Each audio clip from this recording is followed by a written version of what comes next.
سب سے پہلے حضرت مفکر اسلام شہزادہ غوث اعظم ڈاکٹر پیر سید عبد القادر جیلانی شاہ صاحب کی ویڈیوز کو حاصل کرنے کے لیے جیلانی میڈیا کے یوٹیوب چینل کو سبسکرائب کریں اور بیل آئیکن کلک کریں۔ ویڈیوز اچھی لگے تو تھمز اپ دیں۔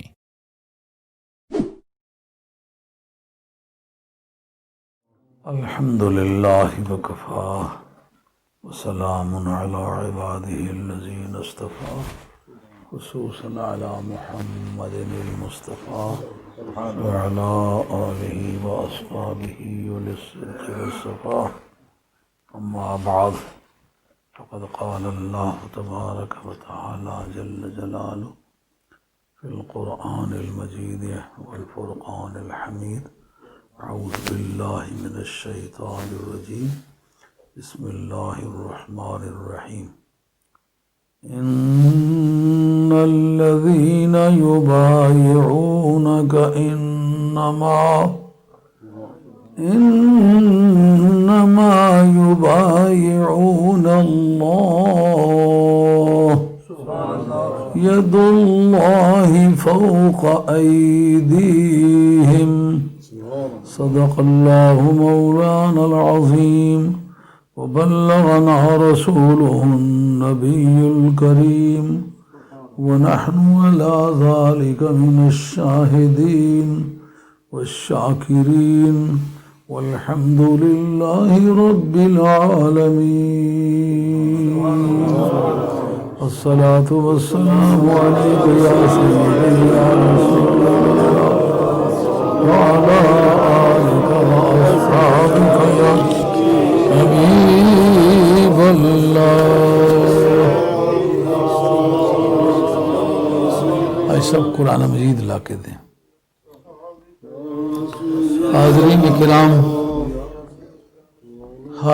کرام، رات کو جو میں نے گزارشات پیش کی ہیں حضرت شاہ صاحب قبلہ کے لیے تو وہ معلوماتی بات نہیں، آپ خود بڑے دانائے راز ہیں اور بڑے محقق عالم دین ہیں، البتہ میرے اور آپ کے لیے معلوماتی باتیں وہ ضرور ہیں۔ اصول یہی ہے کہ جس وقت جس چیز کی ضرورت ہو اس کا مداوع کیا جائے۔ اس وقت کچھ لوگوں نے یہ بات ملک میں اٹھائی ہے کہ یہ جو پیری مریدی کرتے یہ ٹھگی بچی ہے، یہ نہ قرآن سے ثابت ہے نہ حدیث سے ثابت ہے۔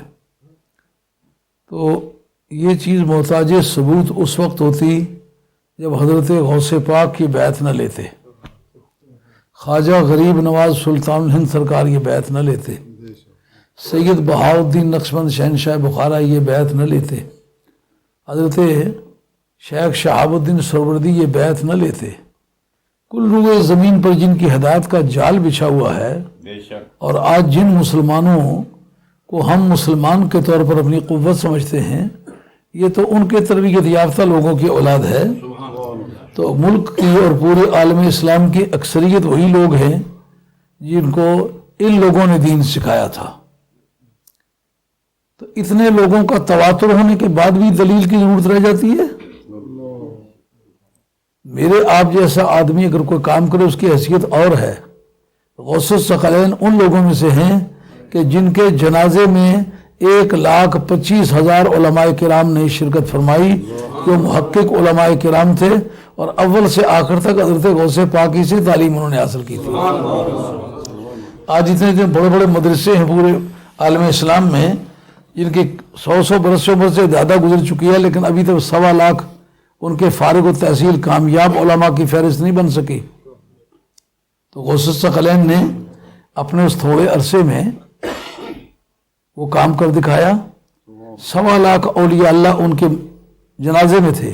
پوچھا کہ کن لوگوں سے آپ نے معرفت سیکھی ہے؟ کہا غوث پاک سے سیکھی ہے۔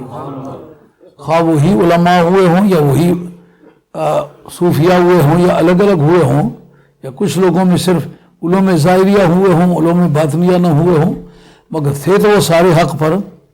تو اتنی بڑی تعداد کا جو پیدا کرنے والا شخص ہے وہ بیعت لے بھی اور بیعت کرے بھی،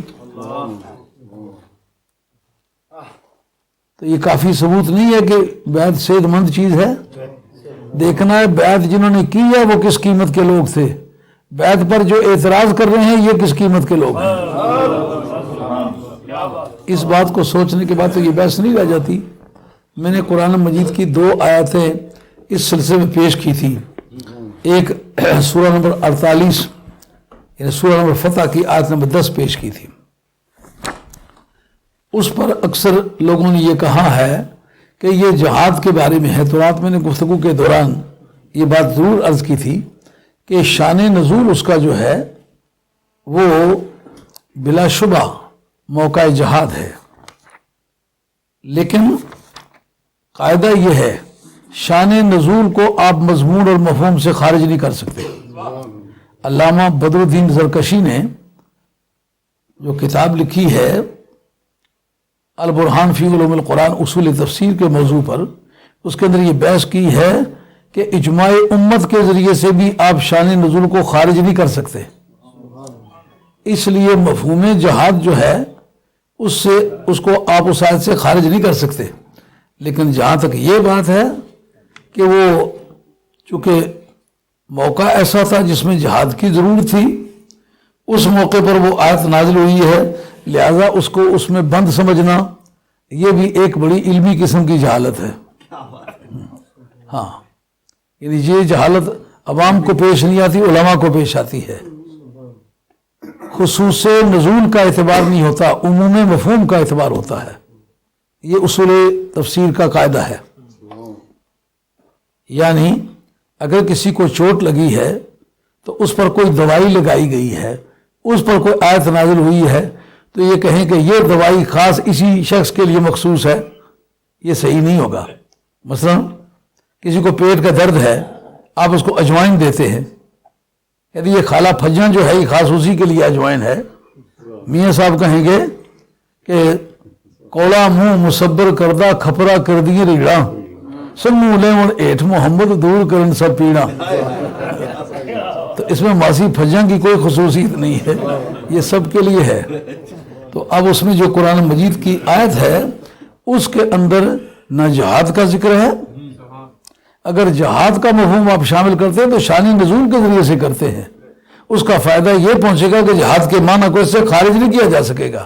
لیکن اس آیت کو جہاد میں بند کر لینا، یہ تو اس آدمی کو اگر جو یہ معنی کرتا ہے، اگر جہالت بھی کوئی عزت کی وجہ ہوتی تو جہالت کا تاج اس کے سر پر پہنایا جاتا کہ مولانا آپ بہت بڑے صاف ستھرے۔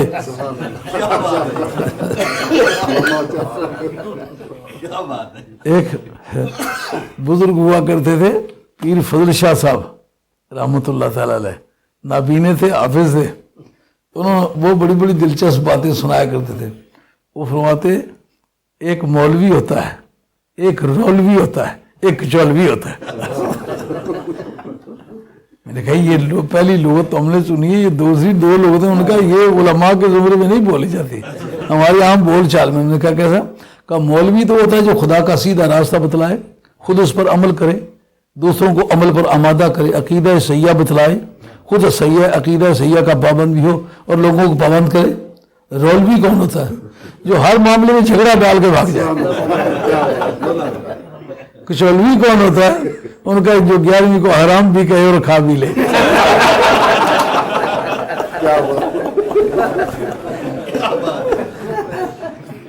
میں کہا کرتا یہ تفسیر بھی تو آپ ہی سے پڑھنے کی ہے، دوسرے آدمی سے یہ بھی سمجھ میں نہیں آتی۔ مگر یہ کہ سورت کو، آیت کو محل نزول کا پابند مان لینا، اس کے لیے جب تک پابندی کا کوئی قرینہ موجود نہ ہو ایسا کرنا قرآن کی تفسیر کی روح سے حرام ہے۔ جیسا پہلی مرتبہ روزوں کی کوئی وجہ ہوئی ہوگی اور آل مدینہ کو پیش آئی ہوگی، اور آج کی تاریخ آپ کہیں کہ یہ روزہ اسی وجہ کا پابند ہے اور مدینہ شریف کا پابند ہے اور اسی شخص کا پابند ہے، ساری دنیا کے لیے روزے رکھنا ضروری نہیں ہے۔ اگرچہ اس کا محل نزول خاص ہوگا لیکن مفہوم اس کا عام ہے، اس لیے ہر کلمہ پڑھنے والے پر روزہ رکھنا فرض ہے۔ آئی بات سمجھیں؟ وہ آیت جو میں نے پہلے پیش کی تھی اس کا صرف ترجمہ عرض کرتا ہوں، مضمون نہیں عرض کرتا ہوں۔ ان الذین یبایعونک انما یبایعون اللہ، اے میرے محبوب صلی اللہ علیہ وسلم، جو بے لا شبہ وہ لوگ جو آپ سے بیعت کرتے ہیں وہ اللہ ہی سے بیعت کرتے ہیں. انما کا ترجمہ ہے، قصر کی ترکیب بنتی ہے. یہ انما کے ساتھ جو قصر آتی ہے وہ جزو اول مقصور اور جزو ثانی مقصور علیہ ہوتا ہے، تو اس کا معنی ہوگا یہ قصر فعل علی الفاعل ہے یا علی المفعول ہے، وہ اللہ ہی سے بیعت کرتے ہیں. اور فَمَنْ نَكَثَ فَإِنَّمَا يَنْكُثُ عَلَىٰ نَفْسِهِ، اور جو اس وعدے کو توڑتا ہے، یہ جو بیعت کرنا اور توڑنا. ہم لوگ سری نگر کی طرف کبھی کبھی جایا کرتے تھے کہ ہمیں پاکستان سے پہلے بہت بچپنے کا زمانہ ہے، تو ایک بابے کو دیکھا کہ صبح سے شام تک 10 لمبے کرتوں والے آئے، 10 کے ساتھ ہی بیعت کر لی. تو میں نے پوچھا بابا یہ ہمارے مرید تو ہر کسی سے بیعت نہیں کرتے، آپ نے کیوں کر؟ میں نے کہا پیر جی جتنا گڑ بانی ہے اتنا میٹھا نہیں ہے.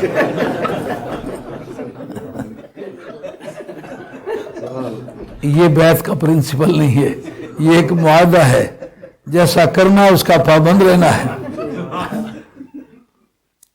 جو آدمی وعدہ کرے، جو وعدہ توڑے گا، وعدہ توڑنے کی بلا اور وبال اس کے اپنی ذات پر ہے، شیخ پر کچھ اثر نہیں پڑے گا. اور جتنے لوگوں کو دیکھے توڑتے باندھتے جاتے ہیں، ساری زندگی توڑتے اور باندھتے گزر جاتی ہے. ومن اوفا بما عاہد علیہ اللہ، یہ قواعد میں یہ بڑی کافی زبردست موضوع. ضمیر میں یا کے بعد جب آئے تو کسرہ ہونا چاہیے، علیہ اللہ. اس کی کیا وجہ علی علم کے نزدیک؟ یہ فن قرات کا مسئلہ ہے. علیہ اللہ قواعد چاہتے علیہ اللہ ہونا چاہیے، علیہ اللہ. انہوں نے کیس اب نارمل ہے، اس لیے تلفظ بھی اب نارمل ہوگا تاکہ توجہ پوری طرح لڑ جائے.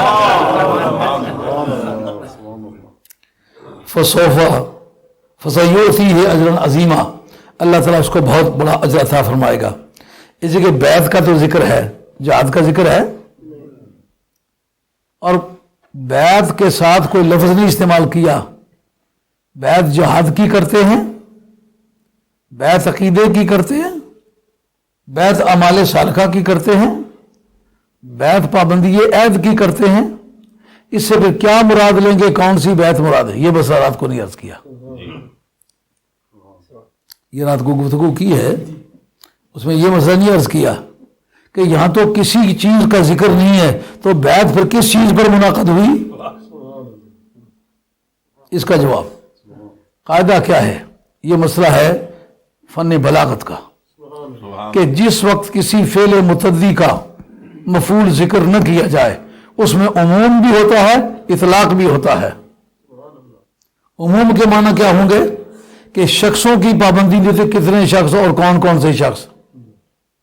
اور اطلاق کے کیا معنی؟ صفت کی پابندی نہیں ہوگی کہ وہ مولوی ہوں، پڑھے ہوئے ہوں، ان پڑھ ہوں، عورتیں ہوں، مرد ہوں. جس وقت فعل متعدی ٹرانزٹیو ورب، یہ صدمہ رہے گا زندگی بھر کہ جن کو انگریزی جاننے کا دعویٰ ان کو یہ نہیں پتہ انگریزی چیز ہی کیا ہے. آسان کام ہے، انگلش. اور ایسا پتہ چلتا ہے یہ انگلی کا مفصل ہے. یہ ایک ہوتا ہے مخفف، ایک ہوتا ہے مفصل. ڈیپٹی کمشنر جو ہے یہ ڈی سی، جو مخفف ہے یہ اس کا مفصل ہے. جب انگلش بولتے ہیں نا تو پتہ چلتا ہے یہ انگلی کا یہ مفصل ہے. یہ بات جاننے کی ہے کہ ٹرانزٹیو ورب جو فعل کرنے والے کے ساتھ تعلق چھوڑ کے مفعول سے بھی تعلق پکڑے اس کو کہتے ہیں ٹرانزٹیو ورب. جیسا فلاں نے فلاں کو مارا، اب مارنے کا فعل فاعل پر ختم نہیں ہوا، اس نے جس کو چوٹ لگی ہے اس پر جا کے ختم ہوا ہے. جب فعل فاعل پر ختم نہ ہو، ورب سبجیکٹ پر کمپلیٹ نہ ہو، وہ آبجیکٹ بھی مانگے، اس کو کہتے ہیں ٹرانزٹیو ورب. تو جب ٹرانزٹیو ورب ذکر کیا جائے، اس کو آبجیکٹ نہ ذکر کیا جائے، مفعول نہ ذکر کیا جائے، تو اس کا معنی ہوتا ہے کہ شخص کوئی ہو، زمانہ کوئی ہو، اس کی کیفیات کوئی ہو، سب اس سے مراد ہے. ہاں، اس کا مطلب یہ بیعت کا قسم جو ہے وہ نہیں بیان کی، مفعول نہیں ذکر کیا. اس کا مطلب بیعت کسی طرح کی ہو، کسی شخص کی ہو، کسی مفہوم کی ہو، اس میں شامل ہے. اس کا مطلب یہ اگر بعد میں کوئی بھی بیعت سرکار سے نہ ہوتی تو یہ بیعت جو ہے قیامت تک کے لیے کافی تھی. یہ بیعت طریقت بھی تھی, یہ بیعت جہاد بھی تھی, یہ بیعت اسلام بھی تھی, یہ بیعت عقیدہ بھی تھی, یہ بیعت اعمال بھی تھی. آگے وہ سمجھیں. ایک آیت یہ پیش کی تھی, اس کی تفصیلات میں عرض کرتا. دوسری سورہ نمبر 60 کی آیت نمبر 12 پیش کی تھی, سورہ ممتحنہ کی. اس میں یہ جو ہے یہ عورتوں کو بیعت کرتے ہیں. یار تم کسی عورت سے نہیں پیدا ہوئے ہو؟ تمہیں نہیں پتا کہ تمہاری ماں بھی عورت ہے, تمہاری نانی دادی بھی عورت ہے؟ پہلے انسانیت جس سے چلی ہے آدم علیہ السلام کے بعد وہ بھی ایک عورت ہی ہے, اور خاتون جنت بھی زمرہ خواتین میں آتی ہیں. جناب خدیجہ الکبریٰ بھی اسی زمرے میں آتی ہے. کیوں اتنی ہلکی بات کرتے ہو؟ تمہارے یہاں بیٹیاں کوئی نہیں ہے؟ نہیں سمجھتے ہو کہ عورت کا تقدس بھی کوئی ہوتا ہے؟ اسی لیے اسلام نے کہا اگر تمہارے بیوی میاں کے درمیان نہیں مل سکتی تو عزت کے ساتھ فَإِمْسَاكُمْ بِمَعْرُوفٍ أَوْ تَسْرِيحٌ بِإِحْسَانٍ, عزت والے انسان بنو. اگر تمہاری بیوی نہیں رہی تو تمہاری شرعی بہن تو رہے گی, اس کی بے عزتی نہ کرو. پیچھے آپ کو یاد ہوگا جب ایوب کے زمانے میں فیملی آرڈیننس بنا تھا, اس کے خلاف تقریریں کی تھی, جیلیں کاٹی تھی, اس میں یہی مسئلہ تھا. ان کا جو آدمی طلاق دے وہ اپنے بیوی کے عیبوں کی فہرست لکھے تاکہ عدالت یہ یقین کر سکے کہ واقعی یہ آدمی حق بجانے میں طلاق دینے میں. اسے میرا موقف یہ تھا, اسلام نے کہا فَإِمْسَاكُمْ بِمَعْرُوفٍ أَوْ تَسْرِيحٌ بِإِحْسَانٍ, اگر تم اس کو رکھنا چاہتے ہو عزت سے رکھو, اگر چھوڑنا چاہتے ہو تو ایک اچائی کے ساتھ چھوڑو. آئندہ وہ ایک خاتون ہے, اس کا ممکن ہے دوسرے کسی مرد سے نکاح کرنا پڑے. تم نے جو فہرست دی ہوئی ہے عیبوں کی, اگر وہ کوئی میعاد بھی پڑے گا, اگر وہ اس میں عیب نہیں بھی تو لکھے تو جا سکتے ہیں. عدالت نے کہا تھا وہ عیب جو لکھے گا اس کو پرکھے جا سکیں گے. میں نے کہا میں اس وقت حیا مجھے مجبور کرتا ہے کہ میں کچھ نہ کہوں, لیکن اگر آپ اپنی بیوی کا ذکر کریں تو پھر میں اس کے بارے میں بتاؤں. آپ بہت ناراض ہوئے جج صاحب, ماشاء اللہ کا زمانہ تھا. میں نے کہا وہ اگر تنہائی میں جوڑے کہ بدبو آتی ہے اس سے, اس وقت اس کا کیا جواب, کون پرکھے گا؟ شرم نہیں آتی؟ سرکار دو عالم علیہ السلام نے امت کی بیٹیوں کو اپنی بیٹیاں سمجھا ہے. اگر اپنی ماں بہن سمجھ کے تمہیں سمجھ نہیں آتا تو مدینے والی سرکار نے کہا یہ میری اولاد کی مانند ہے. یا علیو انا و انتا ابوا ھذہ الامہ, کیا معنی ہے اس کے؟ مفردات راغب اصفہانی کی پہلی حدیث یہ ہے, یا علیو انا و انتا ابوا ھذہ الامہ. مفردات راغب اصفہانی شاید عام طور پر موضوع گفتگو نہ بنتی ہو. امام غزالی جیسا سخت گیر آدمی اپنی بغل میں 24 گھنٹے رکھتے تھے, کہتے تھے کہ آسمان کے نیچے اس سے زیادہ معتبر کوئی کتاب نہیں ہے. قرآن مجید کی سب سے زیادہ اعلیٰ ڈکشنری جس کو تفسیر کی حیثیت حاصل ہے, کوئی آدمی تفسیر کرنا چاہے مفردات راغب اصفہانی کو نکال کے کرنا چاہے یقیناً غلط کرے گا. تو امام غزالی جیسا آدمی کہتا ہے یہ لاجواب کتاب, اس کی پہلی حدیث ہے یہ, یا علیو انا و انتا ابوا ھذہ الامہ, اے علی میں اور تو دونوں اس امت کے باپ لگتے.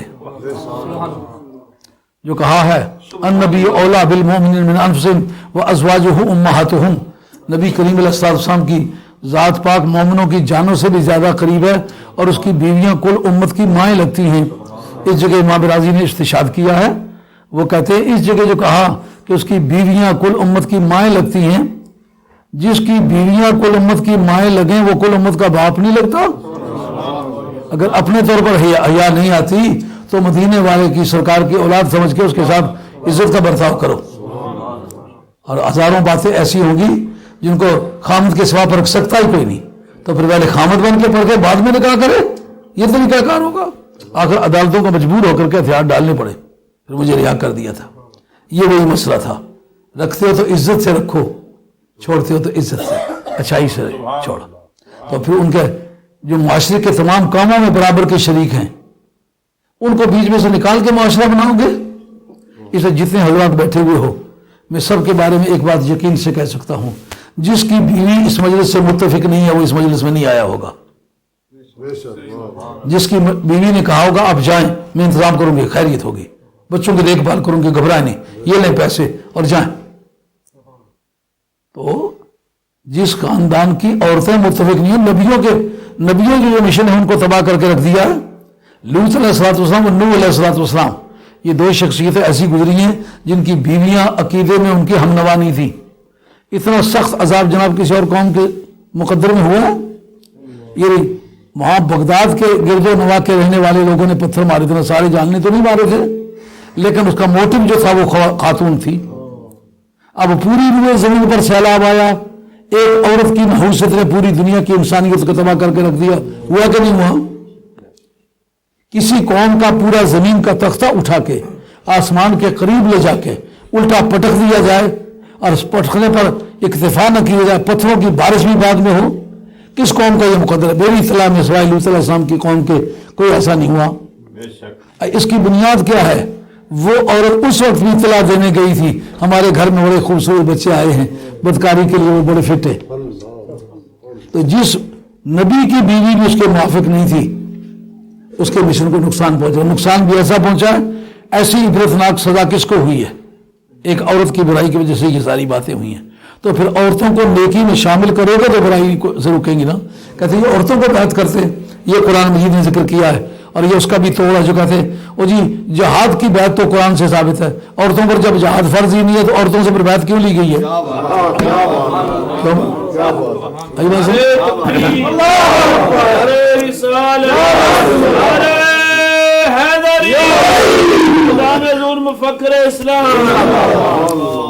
یہ درس ہے کہ یہ تقریر کی قسم کی بات نہیں ہے، کوئی ذوق کی بات غالباً نہیں کر سکوں گا، تحقیقات کی باتیں ہوں گی، لیکن توجہ طلب ہے۔ یا ایھا النبی اذا جاءک المؤمنات، مومنات کا صیغہ تو مردوں کے لیے نہیں استعمال ہوتا نا۔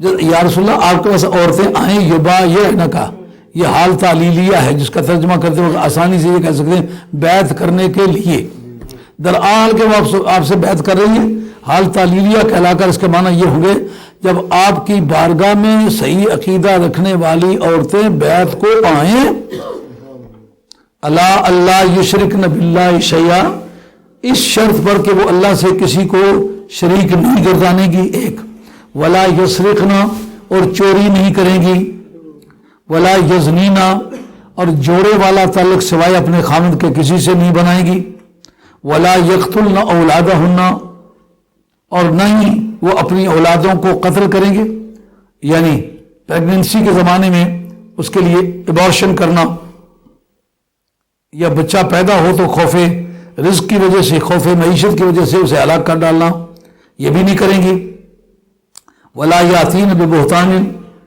اور ایسا بہتان بھی وہ نہیں تراشیں گی جس کو یفترینہ بین ایدیہن و ارجلہن، جس کو وہ اپنے ہاتھوں اور پاؤں کے درمیان تراش لیتے ہیں۔ اس پر میں رات کو کافی گفتگو کی ہوئی ہے، کافی لمبی بات ہے۔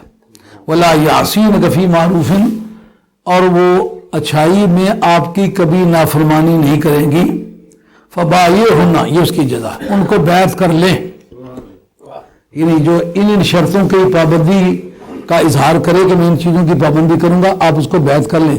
عورت سے بیعت کرنا ثابت ہوا کہ نہیں ہوا؟ اس کا نام بیعت جہاد رکھا جا سکتا ہے؟ ہرگز نہیں رکھا جا سکتا۔ عقیدہ صحیحہ اور اعمال صالحہ کی بیعت کا نام ہے بیعت طریقت، سمجھو؟ قرآن سے ثابت ہے کہ نہیں؟ عورتوں کے لیے یہاں ثابت ہے، مردوں کے لیے وہاں ثابت ہے۔ اب بیعت پر اعتراض کیا ہوا؟ اب صرف یہ کہ تم سے بیعت کوئی نہیں ہوتا، یہ مجبوری ہے۔ وہ ہمارے ہاں ایک مولانا تقریر کیا کہ خود رویا کرتے، باقی کوئی بھی نہیں رویا کرتا تھا۔ جب وہ تقریر کر رہے ہیں تو ایک آدمی اٹھ کے کھڑا ہوا، اسے کہ میں رواں تھا لوگ نہ راؤن کیڑے پاس ہے جاواں۔ اگر آپ سے کوئی بیعت نہیں کرتا تو اس کے لیے آپ اپنے عقائد کو صحیح کریں، اعمال کو درست کریں، شیخ کی اتباع کریں۔ اگر شیخ کوئی آپ نے پکڑا ہوا نہیں ہے تو اللہ تعالیٰ کا کوئی ایک بندہ دیکھے صاحب اجازت سے بیعت کرے۔ لیکن مردوں اور عورتوں دونوں سے بیعت ہوئی، ثابت ہوئی؟ آپ کہتے وہ جی چھوٹے چھوٹے نابالغ بچوں کو بھی بیعت کر لیتے۔ اب یہ حدیث کا ریکارڈ میں پیش کرتا ہوں، یہ دو آیتیں اس لیے آپ کو پیش کی، رات کو ان کی تفصیلات بیان کیا، اس وقت تفصیلات نہیں بیان کی، صرف ترجمہ کیا ہے تاکہ آپ کو پتہ چلے کہ بیعت کا سورس قرآن مجید میں موجود ہے۔ اچھا، یہ میرے پاس بخاری شریف ہے، بخاری شریف کے کتاب الایمان میں صفحہ نمبر 7 پر یہ حدیث ہے جو عرض کرنے لگا ہوں۔ اب امام بخاری کا اس کو کتاب الایمان کے اندر ذکر کرنا، خواہ بخاری صاحب کے علم کا کچھ بھی موقف ہے، لیکن یہ بات ضرور ماننا پڑے گی کہ ان کو اتنی یہ بات ضروری نظر آئی کہ ایمان کے چیپٹر میں اس کا ذکر کیا. اس کا مطلب بیعت ضروریات ایمان میں سے ہے، ضروریات دین میں سے ہے. کتاب الایمان کے اندر وہ احادیث بیان ہوتی ہیں فن حدیث کی روح سے کہ جن کا عقیدہ بھی ضروری ہے، عمل بھی ضروری ہے، اور از قسم عقائد ہے اور ضروریات دین میں سے. سمجھ آئی یہ بات؟ جس وقت حدیث کوڈیفائی کی گئی، ان کو سبجیکٹ وائز تقسیم کیا گیا، ان کی کلاسیفیکیشن کی گئی، تو کتاب الایمان کے حدیثوں کے بارے میں محدثین کا موقف کیا تھا؟ یہی بات ہے وہ بیش کہ محمد جو پڑھتے ہیں بخاری آتا ہے بخاری، ان کو بخاری نہیں آتی. یہ دقت ہے. اس کے اندر بیان ہوتا ہے جناب حضرت عبادہ بن الصامت رضی اللہ عنہ وکان شاہد بدر وهو اخذ النقباء لیلۃ العقبہ. کہتے ہیں کہ حضرت عبادہ بن الصامت رضی اللہ تعالیٰ عنہ یہ روایت کرتے ہیں، کہتے ہیں کہ یہ حضرت عبادہ بن الصامت وہ بزرگ ہیں کہ جنہوں نے عقبہ کے موقع پر بیعت کی تھی. وادی مینا میں جہاں کھڑے ہو کر کنکریاں مارتے نا، رات کا وقت ہے، سرکار پر وہ بڑے دکھوں کے دن ہیں. سرکار پر وہ سما ہے کہ دل گردے والا بندہ سرکار کے ہاتھ میں ہاتھ دیتا ہے، نہیں تو وہ سمجھتا ہے ان کے پاس سے بھی گزرا نا تو جان نہیں چھوٹے گی. اب جن کو جان دینا منظور تھا نا وہ سرکار کے پاس اکٹھے ہوئے، اور وادی مینا میں رات کے وقت جہاں لوگ کنکریاں مارتے ہیں شیطان کو، وہاں بیٹھ کے انہوں نے بیعت کی اور کہا یا رسول اللہ نحن انصارک، ہم آپ کے مددگار ہیں، جان چلی جائے گی اس نقطے سے پیچھے نہیں ہٹیں گے. دنیا دیکھے گی کہ پیغمبر آپ جیسا کوئی نہیں ہو سکتا، مددگار ہمارے جیسا بھی کوئی نہیں ہو سکتا.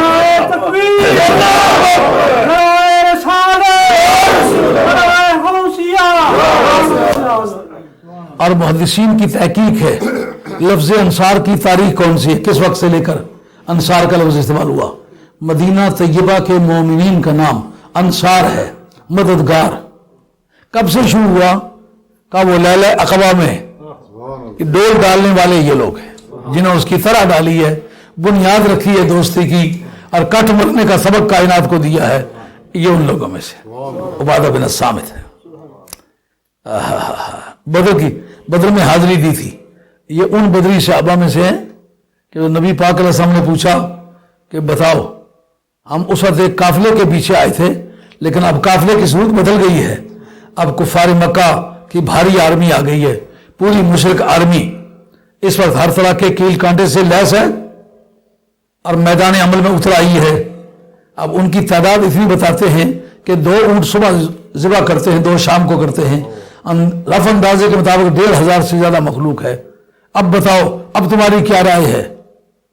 اسے جو مہاجرین تھے انہوں نے کہا یا رسول اللہ ہم قوم موسیٰ نہیں ہیں جو یہ کہیں کہ آپ جائیں اور آپ کا خدا جائے جا کے لڑے. آج ہم دکھا دیں گے آپ کی بارگاہ میں، آپ بھی تماشا دیکھیں، آپ کا خدا بھی تماشا دیکھے، لڑنے کا کام ہم کر کے دکھائیں گے، دنیا دیکھے گی. ان کا نام مہاجرین ہے. اور سرکار کا اسے روح سخن مدینہ طیبہ کے لوگوں کی طرف تھا، کیونکہ وہ تو گھر پہلے ہی لٹا کے لگے ہوئے تھے. گھر لٹا کے آن بیٹھے تیری نظر کے سامنے، اب تم ہمارے سامنے اور ہم تمہارے سامنے. ہمارا تو اور مطمئن نظر کچھ نہیں ہے. مکان مطلوب ہوتے تو مکے میں تھے، جائیدادیں مطلوب ہوتی تمہارے خاندان میں گھر میں تھی، لیکن سب کچھ چھوڑ کے آپ کے دیدار بازی کے پیچھے آئے ہیں. بس خدا آپ کو سلامت رکھے، آپ کے سامنے رقص کر کے جان دینے کے لیے تیار ہے. دنیا دیکھی. عبادہ بن الصامت سرکار انصار کی منہ کر کے بات کہی کہ تو سے بات کر رہا ہوں. حضرت یہی سعد بن عبادہ کھڑے ہوئے، انہوں نے کہا یا رسول اللہ لڑنا مرنا کٹنا ایک بار مقصد بات ہے، کوئی لڑ کے جیت بھی سکتا ہے ہار بھی سکتا ہے. آپ ارشاد فرمائیں یہ سامنے والا کھلا سمندر نظر آ رہا ہے جی. انہوں نے کہا آپ حکم دے دیں، آپ کی پہلی آواز پر سمندر کی موجوں کے گلے میں پڑ جائے تو پھر ہمارے ایمان کو. اس کا موجوں سے لڑنے کا نتیجہ تو کچھ نہیں ہو سکتا سوائے موت کے. یہ جان کے موجوں کے گلے پڑ جائیں گے. یا رسول آپ پریشان نہ ہو، ہم دشمن کا پیچھا کر رہا ہے. مزے کی بات ہے. نیازی نے کہا تھا ٹینک میری باڈی کے اوپر سے گزر کے جائیں گے، باڈی بھی اسی طرح ہے، ٹینک بھی گزر گئے. کتنا بزدلانہ جملہ ہے، میری باڈی کے اوپر سے گزر کے جائیں. اس مطلب ٹینکوں کے گزرنے کی تیری صلاح بن گئی ہوئی ہے. مگر دیکھیں اس کے مقابلے میں سرکار کا صحابی کہتے یا رسول اللہ دشمن کا پیچھا کریں گے اور بالکل غمات تک اس کا پیچھا کریں گے. یہ یمن کی بارڈر پر ہے, یہ دشمن کو بھگائیں گے کتنی بھی تعداد میں. ہمارے پاس قوت ایمان ہے جو ان کے پاس نہیں ہے. وہ صحابی روایت کیا کرتے ہیں, وہ احد النقباء لیلۃ العقبہ, وہ جو انصار کی اصطلاح ہے اس شخص کی محبت کی یادگار ہے.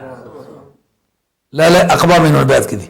بات کیا کہی ہے, ان رسول اللہ صلی اللہ علیہ وسلم قال وحولہ اصابۃ من اصحاب بایعونی علی اللہ تشرکوا باللہ شیئا ولا تسرقوا ولا تزنوا ولا تقتلوا اولادکم ولا تأتوا ببہتان تفترونہ بین ایدیکم وارجلکم ولا تعصوا فی معروف فمن وفى منکم فاجرہ علی اللہ ومن اصاب من ذلک فعوقب فی الدنیا فهو کفارۃ لہ ومن اصاب من ذلک شیئا سترہ اللہ تعالی فهو الی اللہ سبحانہ وتعالی ان شاء عفا عنہ و ان شاء عاقبہ او کما قال علیہ السلام فبایعنا علی ذلک. حضرت عبادہ بن الصامت رضی اللہ عنہ کہتے ہیں کہ اس وقت جس ہم نے سرکار سے بیعت کی لیلۃ عقبہ کو, اب کہتے ہیں جہاد کی یہ بیعتیں ہوتی نہیں, مجھے یہ بتاؤ جہاد تو مدینہ طیبہ میں آ کے فرض ہوا ہے, مکے میں تو جہاد فرض ہی نہیں ہوا. تو یہ جو بیعت لی جا رہی ہے یہ لیلۃ عقبہ کو لی جا رہی ہے, وادی مینا میں لی جا رہی ہے, بچوں سے باتیں کرتے ہو. یعنی جو ہے نا جہاد کے جواز کا یا وجوب کا حکم وہ مدنی زندگی میں ہوا ہے, ابھی مدنی زندگی کا کوئی تصور بھی نہیں ہے, ان دنوں یہ بیعت ہوئی ہے. اب بتاؤ سوائے بیعت طریقت کے اس کا کیا نام ہوگا؟ سمجھ آئی یہ بات؟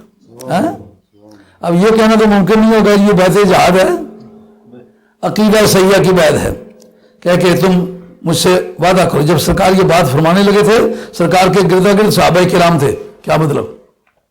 صحابہ کرام کا سرکار کی موجودگی میں خاموش رہنا یہ تو کہلائے گا سرکار کے فرمان برداری کرنا, لیکن اس کے بعد اس پر قائم رہنا اور کبھی اعتراض نہ کرنا اجماع صحابہ ہے. اس کا مطلب یہ ہے کہ بیعت طریقت بیعت جہاد سے بہت پہلے ہوئی ہے. یہ جس کو بیعت جہاد کہتے ہو یہ چھٹے سال ہجرت کے بعد ہوئی ہے اور وہ ہجرت سے پہلے ہوئی ہے. تو جو پہلے ہوئی ہے سینئر تو وہ ہے.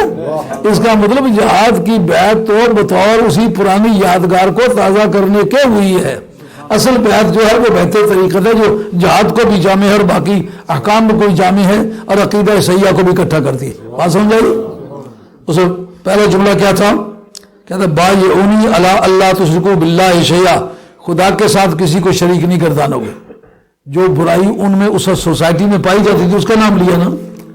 اس کا مطلب یہ ہوگا کہ جس جگہ بیعت لی جا رہی ہے اس علاقے میں, اس دیش میں, اس سوسائٹی میں جو گناہ اور جو بدعقیدگی ہو رہی ہے آپ اس کا نام لیں گے.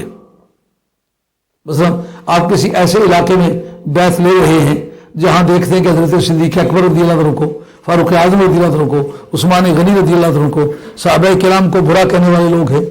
آپ کہ توبہ کرو, وعدہ کرو کہ نبی پاک علیہ الصلوۃ والسلام کے صحابہ کو انہی نگاہوں سے میں دیکھوں گا جن نگاہوں سے سرکار دو عالم نے تعلیم دی ہے. اتنا پیارا, اتنا معظم, اتنا عزت والا سمجھوں گا جتنا سرکار نے حکم دیا ہے. اگر کسی ایسے علاقے میں بیعت ہو رہی ہے جہاں خارجیوں کا دور دورہ ہے, حسن حسین کو, خاتون جنت کو, مولا مرتضیٰ کو, ائمہ اہل بیت کو, غوث الثقلین کو, خواجہ غریب نواز کو, آج تک جتنی اولاد ہوئی ہے. بڑی مزے کی بات آپ کو عرض کروں, ابن تیمیہ نے حقوق آل البیت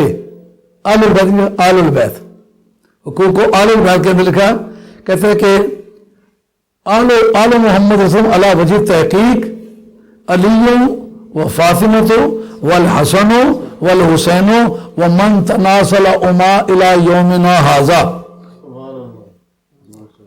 کہتے ہیں آل بیت وجہ تحقیق کے طور پر, اور کسی کے اہل بیت میں اختلاف ہوگا, ان میں کسی کا بھی اختلاف نہیں. جو آل بیت علی وجہ تحقیق ہیں وہ علی ہیں, فاطمہ ہیں, حسن ہیں اور حسین ہیں, اور آج تک جتنے سید پیدا ہوئے. ومن تناسل منہما الی یومنا ھذا, کہتے ہیں ومن تناسل من یتناسل منہم الی یوم القیامہ, اور جو ان سے آئندہ قیامت تک پیدا ہوگا وہ یقینی طور پر آل بیت میں سے. ان کے سوا جتنا بھی کوئی اہل بیت کہتے ہیں وہ ہزاروں قسم کی بوگس حدیثیں لوگوں نے جمع کی ہیں. سمجھ آئی یہ بات؟ یہ چھوٹا سا رسالہ ہے ابن تیمیہ کا, کبھی جھوٹا بھی سچی بات کر دیتا ہے. تو عرض خدمت ہے جس علاقے میں بیعت کریں, مثلا آپ ایسے علاقے میں بیعت کریں جہاں مرزا قادیانی کو کافر کہنے سے لوگ گریز کریں, رکھے گا میں مرزا قادیانی کو کافر کہتا ہوں، ہر اس آدمی کو کافر کہتا ہوں جو سرکار کے بعد کسی نئے نبی کے پیدا ہونے کا مدعی ہے. سمجھ آئی بات؟ جس طرح کے گناہ ہوں، جیسا آپ یہاں کسی سے بات لیں، میں وعدہ کرتا ہوں میں ڈرگز نہیں پیوں گا، میں مدک نہیں پیوں گا، میں چنڈو نہیں پیوں گا، میں ماریجوانا نہیں پیوں گا، میں ہیمل نہیں پیوں گا. یہ ہیمپ جو ہے نا پنگ کو کہتے ہیں، ہیمپ HEMP ہیمپ. اسے کینیبس نہیں پیوں گا، یہ بھی انگریزی میں اسی طرح کی دوائیوں کا نام. تو میں ہیمپ نہیں پیوں گا، ماریجوانا نہیں پیوں گا، اور یہ باقی کینیبس نہیں پیوں گا. ایک لفظ ہے کینیبل، آدم خور کو کہتے ہیں جو بندے کھائے، کینیبل. تو جس طرح کے علاقے میں جائے، جس طرح کے جرائم اس سوسائٹی میں پائے جائیں، اس کی بیعت لینی چاہیے، اس کا وہ کلمات کہنی چاہیے. اس جگہ بیعت لینی ہو، یہ بھی بچوں سے، نوجوانوں سے کہلانا ہے کہ میں اپنے والدین کی کبھی نافرمانی نہیں کروں گا، میں اپنی ماں کی بے ادبی کبھی نہیں کروں گا، میں اپنے باپ کی بے ادبی کبھی نہیں کروں گا، میں اپنے ساس سسر کی بے عزتی کبھی نہیں کروں گا، میں اپنی ساس کو کبھی گالی نہیں دوں گا، میں اپنے سسر کو کبھی گالی نہیں دوں گا. کیونکہ یہ بیماریاں اتنی عام ہو چکی ہوئی ہیں کہ یہاں ایک آدمی شادی کر کے لاتا ہے اور یہاں کتیا مہنگی ہے، عورت سستی ہے. وہ سمجھتا ہے جو حرام کام برابر آتا کرو. اس کو یہ نہیں پتا جس کے ساتھ میرا نکاح ہے اس کے ساتھ میرے جوڑے کی زندگی گزارنا اس قسم میں عبادات بھی ہے اور اس قسم میں خواہشات بھی ہے. خواہشات بھی پوری ہوتی ہیں، خدا کی بارگاہ میں عبادات میں بھی لکھا جاتا ہے. لیکن غیر کی طرف نگاہ کرنا، یہ قیامت کے میدان میں نگاہ پکڑی جائے گی. تم نے کسی پہلی نگاہ معاف ہے جو اچانک پڑ جائے، جو دھیان کرے کہ اس کی شکل کیسی ہے، آنکھیں کیسی ہیں، پلکیں کیسی ہیں، کہ یہ نگاہ نہیں بخشی جائے گی. اس جگہ بے پردگی اور عریانی تو بہت ہے. آگے نبی پاک علیہ السلام نے ایک جگہ، وہ ابھی میں آپ کے سامنے روایتیں پیش کرتا ہوں، جس میں سرکار فرماتے وَلَا تَبَرَّجْنَا تَبَرُّجَ الْجَاهِلِيَّةِ الْأُولَىٰ، کہ تم جس طرح دور جہالت میں عورتیں ننگی ہوتی تھیں، وہ بہت وہ لو نیک قسم کی قمیض پہنا کرتی تھی، چھاتیاں نظر آتی تھی، اس طرح کی نہیں پہنو گی. وہ اپنے حجابات ننگے کر کے لوگوں کو اٹریکٹ کرتی تھی، تم نے یہ نہیں کرنا. یعنی جس طرح کی بیماریوں سے گزر ہو رہا ہے ان کا نام لے کر کے لوگوں سے بیعت لو. سمجھ آ گئی ہے؟ جو ساتھی بیعتیں لیتے ہو ان سے درخواست ہے کہ بیعت کے وقت یہ جملے مجھ سے کہلوانے ہیں. اس وقت میں دیکھتا ہوں اس سوسائٹی میں باپ جتنا مظلوم ہے کوئی شخص مظلوم نہیں، ماں جتنی مظلوم ہے کوئی شخص مظلوم نہیں. ہر برے اور اچھے آدمی کی بات بچے سنتے اور مانتے ہیں، لیکن جب اندر گھسے ماں اتنا پوچھا بیٹی کہاں گئی ہوئی تھی رات کے 3 بجے، آئی ڈونٹ نو، بیٹا بھی اسی سے کہتا ہے. یہ ایسا ہے کہ یہ جو کندھے جھٹک کے بات کرتے ہو نا، قرآن مجید نے کہا وَاخْفِضْ لَهُمَا جَنَاحَ الذُّلِّ مِنَ الرَّحْمَةِ وَقُلْ رَبِّ ارْحَمْهُمَا كَمَا رَبَّيَانِي صَغِيرًا. یہ کندھے جھٹکنے کی چیز نہیں، یہ کندھے جھکانے کی چیز ہے. ماں کے سامنے بات کرتے ہو، باپ کے سامنے بات کرتے ہو، آج جی سے کندھے جھکا کے بات کرو. بیعت لینے والے جتنے بزرگ ہو آپ لوگوں کو چاہیے یا کہ نوجوان نسلوں سے یہ بیعت لو، اس سے یہ اقرار کرواؤ جب تک میں زندہ ہوں میں باپ کے ساتھ بے ادبی کے انداز سے گفتگو نہیں کروں گا، میں اپنی ماں کی بے ادبی نہیں کروں گا، میں اپنے ماں باپ کے فرمان برداری میں زندگی گزاروں. دیکھو پھر لذت بھی اس میں کیسی ہے. سرکار نے فرمایا ماں باپ کی دعا اس طرح لگتی ہے جیسا پیغمبر کی دعا امتی کو لگتی ہے. میں جتنے حاضرین بیٹھے ہو ایک آدمی مجھے بتلا دو اپنی زندگی میں جس نے ماں باپ کا کہا مانا ہو وہ ذلیل ہوا ہو. آپ کی اطلاع میں ہے؟ نہیں ہے نا. اب ایک آدمی ایسا بتلا دو جو ماں باپ کا باغی ہوا ہو، اس کو عزت ملی ہو، کامیاب ہوا ہو. اگر ہے آپ کے علم میں تو بتلائے، میری اطلاع میں تو نہیں ہے. میں 84 ملکوں میں گیا آیا ہوں لیکن میں نے ایسا آدمی نہیں دیکھا. حتیٰ کہ کافروں اور مومنوں سب کے لیے یہ پابندی ہے اپنے اپنے ماں باپ کی خدمت کرے. حتیٰ کہ اگر ماں باپ ہے، سکھ ہے، بچہ مسلمان ہو گیا ہے، اب وہ کہتے ہیں ہم بوڑھے ہو کے کما نہیں سکتے، بیٹے خرچہ میں دو. انہوں نے کہا تم سنگھ ہو اور میں مسلمان ہوں، میں خرچہ دینے کے لیے تیار نہیں. ہمارے اسلامک لا کی رولنگ موجود ہے. یہ جو محمدن لا ہے جو ننشا ملا نے لکھا تھا انگریزی میں، وہ موجود ہے. آج وہ کتاب خرید کے پڑھے. غالباً 370 71 وغیرہ کے ایریے میں وہ سیکشن شروع ہوتی ہیں جس کے وہ دفعات آپ پر نکال کے پڑھیں. اس کے اندر بندہ موجود ہے یہ بات کہ عدالت میں وہ کیس فائل کرتے ہیں ہمارا بچہ خرچہ نہیں دیتا. یہ انوکھی بات ہے. بچے دعویٰ کر سکتے ہیں ہمارا مینٹیننس نکالو، اور قانونی ملک کہتا ہے کہ تم خود نہیں دو گے، ہم بار بار سے براہ راست ان بچوں کو بھیجتے ہیں. لیکن باپ نہیں دعویٰ کر سکتا، ماں نہیں دعویٰ کر سکتی. یعنی جو رشتہ اس کا ساتھ ہے اس سے زیادہ پختہ رشتہ ان کے ساتھ ہے. وہ ہوئے ہی تو یہ ہوا ہے، اس کا خرچہ کیوں نہیں دیتے ہو؟ اب وہ جا کے کورٹ میں کہتے ہیں جناب یہ سنگھ ہے میں مسلمان ہوں. کورٹ اس سے پوچھنے کی پابند ہے کہ بتاؤ ان دنوں تیرا باپ کون ہے، ان دنوں تیری ماں کون ہے؟ کیا کہے گا؟ اسے ماننا پڑے گا یہی ہے. انہوں نے کہا کہ یہی خرچہ دینا پڑے گا. موسیٰ علیہ السلام کتنی بڑی جلیل قدر شخصیت ہیں. یہ ایک مرتبہ سوچ کے بتلاؤ، رب سے دیدار مانگا، رب نے پہاڑ کیوں دکھایا؟ میں بھی اپنے آپ پر غور کرتا ہوں. آپ جتنے حضرات بیٹھے ہوئے سب آپ حضرات بھی غور کریں. اگر زندگی میں کبھی کوئی خطا کی ہے توبہ کرو. اگر باپ ماں مر بھی گئے نا تو پھر بھی ان سے بخشوانے کا ایک طریقہ ہے. جو کام زندگی میں وہ پسند کرتے تھے آج وہ کرو، آج بھی بخشش ہوگی. وجہ کیا ہوئی تھی؟ علامہ راضی نے اس کی نقاب کشائی کی ہے. وہ کہتے کہ قصہ اصل میں یہ تھا، موسیٰ علیہ السلام کی والدہ ماجدہ نے کہا بیٹے جس دور میں تو پیدا ہوا ہے نا وہ بڑا دور ابتلا تھا، جانوں کو جوکھوں میں ڈالا ہے، پتہ نہیں کیا کیا پاپڑ بھیلے ہیں، تو تمہاری حفاظت کی تو اللہ نے ہے، لیکن میں جس توانائی کی مالک تھی بیٹے میں نے تجھے تحفظ فراہم کرنے کے لیے مقدور پر کوشش کی ہے. اب جناب موسیٰ علیہ السلام کہتے ہیں امی میں کوئی شوقیہ قسم کا کام تو نہیں کرتا، میں اللہ کرتا ہوں. یہ سامنے والا پہاڑ جو ہے نا وہ راستہ ہے، میں اس راستے سے آتا بھی ہوں جاتا بھی ہوں. جب کبھی میری یاد آپ کو ستائے نا تو آپ پھر اس راستے پر غور کیا کریں تو میں آپ کو نظر آ جایا کروں گا. رب کریم کو گراں گزرا کہ موسیٰ تو موسیٰ ہی صحیح، تو کلیم اللہ ہی صحیح، پر یہ کلیم اللہ کی ماں ہے جس سے تو بات کر رہا. تو یہ کہنا تو یہ چاہیے تھا کہ امم بتاؤ ٹائم کس وقت میں بتاؤں، ہر آہٹ میں منوا دھر کے اور جیا گھبرائے. ہائے ہائے ہائے ہائے ہائے ہائے، ہر آہٹ میں منوا دھر کے اور جیا گھبرائے.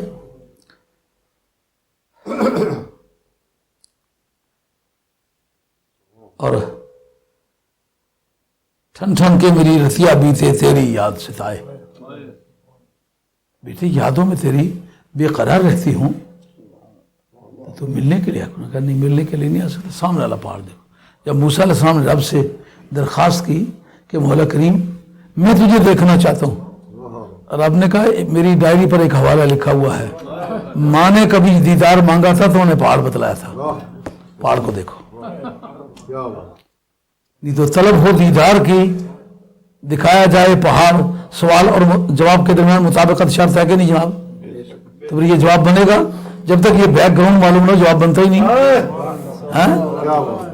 جب اسی تیسرے درجے پر کل کائنات میں فرشتوں انسانوں جنوں سب سے افضل آدمی تیسرے درجے پر موسیٰ علیہ السلام، اس پر علماء عقائد کا اتفاق ہے.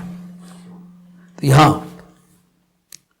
قرآن حدیث رسول پاک صلی اللہ علیہ وسلم بتاتی ہے کہ تمہیں اولادوں کو کسی بھی وجہ سے قتل کرنے کی اجازت نہیں، اور تم ایسا بہتان نہیں تراشو گے جس کو تم دونوں پاؤں اور ہاتھوں کے درمیان تراش لیتے. اس کی تفصیل میں نے رات کو کافی تفصیل سے ذکر کی ہے. اور نیکی میں تم میری نافرمانی نہیں کرو گے. جو آدمی یہ وعدہ پورا کرے گا نا، اب وہ بیعت کے شرائط کے بیعت کرنے کے بعد پھر کیا ہے، یہ بیعت کے الفاظ تھے جس سے بیعت ایگزسٹ کرتی ہے. اب اس بیعت کے ہو چکنے کے بعد کی منزل فرمایا کہ من وفا منکم فاجرہ علی اللہ، جو اس کو پورا کرے گا اس کا اجر اللہ پر ہے. بیعت محبوب کبریا سے کرتا ہے تو اجر سرکار دے نا. کہا انما یبایعون اللہ، وہ بیعت اللہ سے ہوئی ہے اس لیے اللہ اس کا دے. سمجھے بات؟ اس کو کہتے ہیں قانون کی زبان میں وائکیریس لائبلٹی. وائکیریس لائبلٹی، ایک کمپنی کا ملازم جا کے 10 کروڑ روپے کا سودا کر کے 10 کروڑ پاؤنڈ کا سودا کر کے آ جائے تو اب اس میں اتفاق سے خسارہ پڑ جائے، کمپنی کہنے کی پوزیشن میں ہے جناب ہم نے خود سودا نہیں کیا تھا. وائکیریس لائبلٹی کہے گی نا کہ وہ نقصان اٹھانا پڑے گا اسے، اور اگر اس سے کوئی نفع ہو تو کس کو ہوگا؟ کمپنی کو ہوگا نا. رب کریم نے کہا یہ میرا ریپریزنٹیٹو ہے، اس سے جو تم نے بیعت کی ہے کوئی ٹھگی بچی کا کام نہیں کرنا، یہ تم نے میرے ساتھ کی ہے۔ انما یبایعون اللہ، کیا بھی حضور صلی اللہ علیہ وسلم نے جو اس عہد کو پورا کرے گا نا، یعنی شیخ سے جو بیعت ہوئی ہے وہ شیخ سے نہیں ہوئی، وہ اللہ سے ہوئی ہے۔ یہ دن میں 30 پیر بدلنا، ہاں اگر ایک خامد سے نکاح موجود ہے، طلاق لیے بغیر دوسرے کے دوست ہوتا ہے نکاح، ہاں تو نکاح تو ٹوٹنے والی شے ہے، مرنے سے نکاح ٹوٹ جاتا ہے۔ آپ کہنے کا بڑی پختہ چیز ہے یہ، اور دیکھا میں انہوں نے کانچ بیٹھی ہوئی ہیں، اپنی ضرورت کے لیے بیٹھی ہوئی، اچھا کام کیا ہے، لیکن نکاح نہیں رہا۔ کیوں؟ بیوہ نکاح ثانی کر سکتی ہے کہ نہیں؟ اگر اگلا ٹوٹا نہیں تو یہ کر کیوں سکتی ہے؟ مثلا سالی سے شادی کرنا چاہتا ہے، بیوی کی موجودگی میں نہیں کر سکتا، بیوی مر جائے اس کے دفن کرنے سے پہلے نکاح ثانی اپنی سالی سے کر سکتا ہے۔ کیوں؟ دو بہنوں کو اکٹھا کرنا ایک نکاح میں منع ہے، وہ پہلا نکاح ہوتا تو یہ منع ہوتا، پہلا نکاح موت سے جاتا رہا ہے، اس لیے اب وہ نکاح کر سکتا ہے۔ پیر مر جائے تو نیا پیر پکڑنے کی اجازت نہیں، اس لیے کہ یہ اس کا دے نکاح محمد وہیں پر اٹھن آ رہے سمجھو۔ اس کا اجر اللہ پر ہے، اس لیے کہ بیعت اس نے اللہ سے کی ہے، اور جو آدمی ان باتوں میں جو وعدے کیے ہیں اگر اس میں اس سے کوئی کوتاہی ہو جائے اور اللہ تبارک و تعالیٰ اس کی سزا اسے دنیا میں دے دے تو وہ اس کا کفارہ ہو جائے گا۔ یعنی آدمی سے غلطی ہو سکتی ہے لیکن اس کی تلافی کرے۔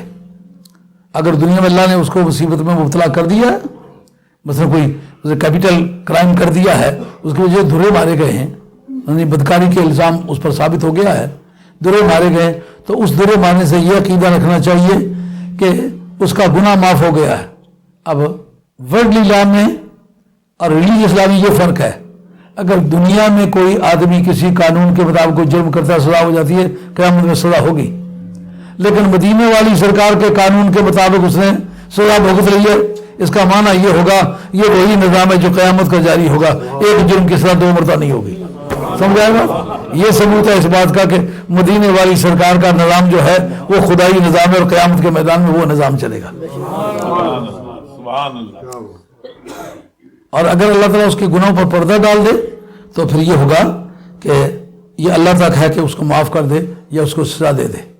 اور سرکار کا فرمانا ہے کہ شفاعتی لآل الکبائر من امتی، تو ایک مرتبہ لڑی میں پرویا جا، اگر کوتاہی ہو گئی اس کا کوئی مداوع کر لیں گے، لیکن لڑی سے باہر رہنے والے کا مداوع ہمارے یہاں نہیں ہے بھائی۔ سمجھے بات؟ یہ بخاری شریف صفحہ 7 کی حدیث ہے۔ اب اس پر گفتگو کرتے ہیں۔ کتنا ٹائم باقی رہ گیا؟ کافی ٹائم ٹیبل آپ ہی سیٹ کرتے ہیں، اس لیے اب اس میں یہ سوال ہے کہ جی جو عورتوں سے بیعت لینا ہے یہ ثابت ہوگا نا قرآن سے، اب حدیث سے اس کی ایک روایت سن لو۔ وجاءت امیمۃ بنت رقیقہ رضی اللہ تعالیٰ عنہ الی رسول اللہ صلی اللہ علیہ وسلم تبایعہ علی الاسلام، جو علی الاسلام جملہ ضروریات دین پر بیعت کرنا یہ ویسے طریقت ہے، کہیں وہ تو اس پر مسلمان کرتے تھے، اسر کرتے تھے، تو وہ تو اس مسلمان کرنے کی ضروریات میں سے، بیعت کی ضروریات میں سے نہیں ہے۔ اگر یہی بات میں پوچھ لوں کہ نکاح کے وقت بھی وہ سارے کلمے پڑھاتے ہو جو کافر کو مسلمان کرتے وقت پڑھاتے تھے، تو یہ پھر کیا ہوگا؟ یہ تو مسلمان کرنے کے وقت ہے، نکاح کے وقت آپ کیوں پڑھاتے ہیں؟ کہ اس کو ریویژن کراتے ہیں تاکہ یہ بھولا ہوا سبق اسے یاد آئے، آگے جو اس نے کلمہ پڑھا ہوا ہے اس کا معاہدہ کسی ذمہ دار کے، کوئی وائکیریس لائبلٹی کا جو مالک تھا، ریپریزنٹیٹو تھا جو سینٹرل گورنمنٹ کا، اس کے معرفت اس نے وعدہ نہیں کیا، آج اس پر وہ سٹیمپ لگانی ہے، نہیں تو یہ نان رجسٹرڈ قرار پائے گا، ٹکٹیں تک ہے نا کہیں۔ حضرت امیمہ بنت رقیقہ کہتی ہیں کہ نبی کریم علیہ السلام کے پاس حاضری ہوئی اور اسلام پر بیعت کرنے کے لیے، فقال سرکار فرمایا ابایعک اللہ تشرکی باللہ شیئا ولا تسرقی ولا تزنی ولا تقتلی ولدک ولا تأتی ببہتان تفترینہ بین یدیک و رجلیک ولا تلوخی ولا تبرجی تبرج الجاہلیت الاولی. ہاں، بیعت لیتے وقت جب خواتین سے بیعت لو تو یہ بھی ان سے کہلواؤ کہ اس ملک میں جو عریانیت اور بے حیائی ہے میں وہ ہرگز نہیں کروں گی، تاکہ اس کے دل دماغ میں ایک روشنی آئے کہ میں ایک مسلمان قوم کی خاتون ہوں اور مجھے ان حدود و قیود کا پابند ہونا ہوگا جو سرکار نے میرے لیے پرسکرائب کی ہیں، ان جو تجویز کی ہیں. اب اسی کے سرکار فرماتے ہیں میں بیعت اس شرط پر کرتا ہوں کہ تو خدا سے کسی کو شریک نہیں گردانے کی، کہ عقیدہ صحیحہ کے بغیر کسی بدی کو چھوڑنے کا کوئی ثواب نہیں، کسی نیکی کو کرنے کا کوئی ثواب نہیں. اور تو چوری نہیں کرے گی، چونکہ اس وقت عربوں کا ذریعہ معاش عام طور پر ڈکیتی، طاقت و تاراج، آتے جاتے رائیوں کو لوٹ لینا، یہ ان کا ذریعہ معاش تھا. اور بدکاری بھی نہیں کرے گی، جس کے ساتھ جوڑے کا تعلق قانون خدابندی کے مطابق نہیں ہے، نکاح نہیں ہے، اس کے ساتھ جوڑے کا تعلق نہیں بناؤ گی. اور یہ کہ اپنے بچوں کو قتل بھی نہیں کرو گی، یعنی یا تم اس کو ابارشن نہیں کرو گی، یا یہ کہ بچہ پیدا ہو تو لڑکی سمجھ کے اس کو قتل نہیں کرو گی، یا خوف معاش کی وجہ سے ان کو ختم نہیں کرو گی، اور نہ فرضی طور پر تم کسی کو اپنا بیٹا بناؤ گی. رات کو میں نے کافی اس کی تشریح کی ہے، وہ ممکن ہے کہ کئی مزاجوں کو گرام بھی گزرے، وہ ٹیپ ہوئی بھی ہے جب جائے گی، لیکن بادل نخواستہ بھی کو اگر سنے گا نا تو ایک مرتبہ اس کا خون کھولے گا کہ مدینے والے کی بھٹی پہ چڑھا ہوا ہوں، اب مجھے وہ گندا خون ضائع کرنا ہوگا اور مجھے ٹھیک راستے پر چلنا ہوگا. اور یہ کہ تم نوخہ نہیں کرو گی، اس وقت یہ بڑی بہادری سمجھی جاتی تھی. ہمارے وطن میں بھی ایسا ہوتا ہے، وہ فلانی جیڑی ہے نا مصیفت بیگمہ، وہ گن پرون کرنی ہے کہ حد ہے، روئی وائی مارنی بندیاں کی. اس کو بھی ایک گر سمجھا جا رہا ہے. مرا ہوا سامنے کو اور ہے، وہ اپنے ابے کو رو رہی ہے. اور اس کو جیسے مقررین نہیں ہوتے، ادھر ادھر کی باتیں جوڑ جاڑ کے شعر شور، ایک شعر جو استعمال کرنا چاہتے ہیں اس کے لیے مضمون کو لٹھ لے کے مار پیٹ کے مضمون کو اس شعر کی طرف جا کے وہ شعر پڑھ کے آگے بھول ہی جاتے مضمون کون سا تھا. اس طرح تو عربوں میں بھی یہ تھا، مرثیے بہت پڑھا کرتی تھی. خنسا نامی جو تھی اور وہ بڑی اپنے بھائی ابو سفیان کے پڑھا کرتی تھی مرثیے. کہا کہ یہ مرثیے پڑھنا یہ خدا کے خلاف احتجاجی جلوس ہے، خدا نے مارا ہے نا، تو پھر خدا کے فیصلے کے خلاف احتجاج کرنا غم ہے، غم کو تسلیم کرتے وہ فطری بات ہے. لیکن یہ جو فالتو عاشقیں چڑھاتی ہو یہ نہیں چڑھانے کی اجازت. ولا تبرجی تبرج الجاہلیت الاولی، جو اسلام سے پہلے جس سے لوگ عورتیں سنگار کرتی تھیں، ننگی ہو کے دکھاتی تھیں، نوجوانوں کو اٹریکٹ کرتی تھیں اور اپنے گاہک منڈی میں پیدا کرتی تھیں، چونکہ منڈی میں عورتیں بکتی تھیں نا، اس طرح تم نہیں کرو گی. اس کا مطلب معاشرے میں جو جو برائیاں ہوں شیخ کو ان کا نام لینا چاہیے. اس سے پتہ چلا نا کہ عورتوں کی بیعت سرکار نے کن کن قواعد کے مطابق لی اور کیا کیا ان کو ہدایت کی.